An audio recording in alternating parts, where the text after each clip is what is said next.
안녕하세요.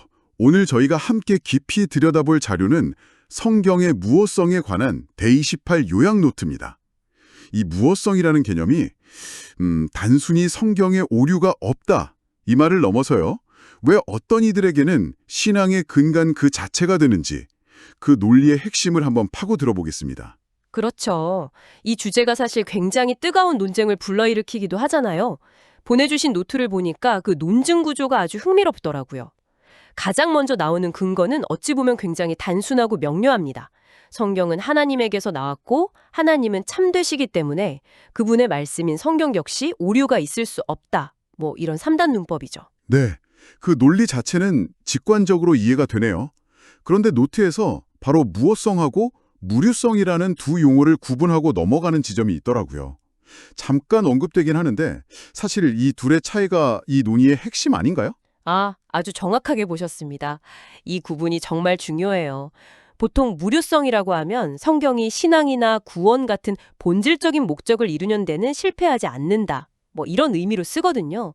그러니까 사소한 역사적, 과학적 오류는 있을 수 있다는 여지를 좀 남겨두는 거죠. 아, 약간의 차이가 있군요. 네.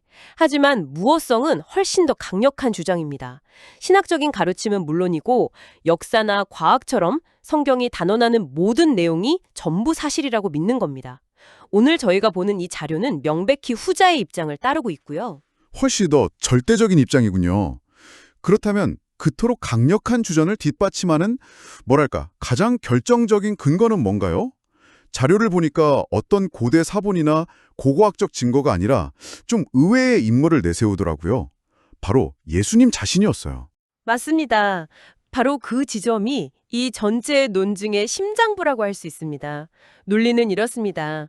예수님께서 구약 성경을 인용하실 때요. 그걸 단순한 교훈이나 비유가 아니라 창조주의 말씀 그 자체로 또 역사적 사실로 대하셨다는 겁니다. 아, 그냥 좋은 이야기 정도로 인용하신 게 아니고요. 그렇죠.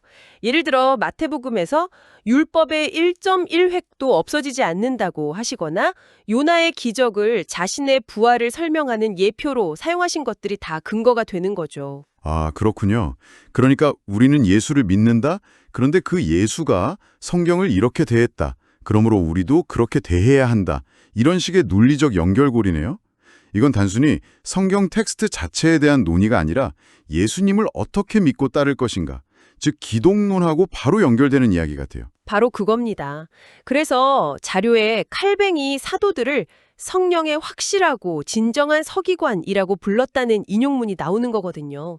성경의 인간 저자는 있지만 그 궁극적인 저자는 하나님이라는 깊은 신뢰를 보여주는 대목이죠. 성경의 권위가 예수님의 권위하고 직접 연결되는 구조인 셈입니다. 그렇다면 이 관점에서는 이야기가 아주 명확해지네요. 만약에 성경의 한 부분이라도 의심하기 시작하면 그건 단순히 텍스트 일부를 부정하는 걸 넘어서는 거군요. 성경을 대하셨던 예수님의 태도, 그분의 권위에까지 의문을 제기하는 셈이 되니까요.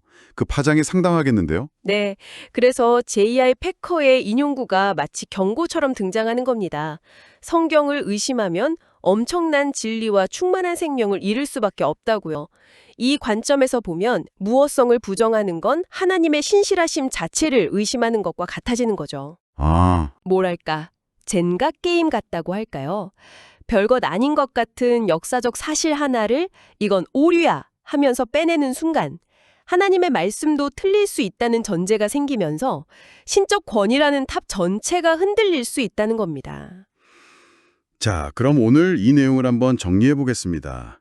보내주신 자료에 따르면 성경의 무어성이라는 주장의 핵심은 텍스트의 완벽함 그 자체보다는 그 텍스트를 대하는 신뢰의 문제라고 볼 수 있겠네요. 그리고 그 신뢰의 가장 확실한 모델이자 근거로 예수님을 제시하고 있고요. 결국 성경에 대한 이야기가 예수님에 대한 이야기로 깊이 뿌리내리고 있는 셈이군요. 맞습니다. 모든 길이 예수님에게로 통하는 그런 구조죠. 마지막으로 여러분께서 한번 생각해 볼 만한 질문을 하나 던져드리고 싶습니다. 이 자료의 논리를 쭉 따라가다 보면 성경의 완전한 신뢰성을 거부하는 행위는 결국 인간의 이성을 성경보다 더 높은 최종 권위의 자리에 두는 것이라는 결론에 이르게 됩니다. 여기서 우리 스스로에게 이런 질문을 던져볼 수 있겠죠.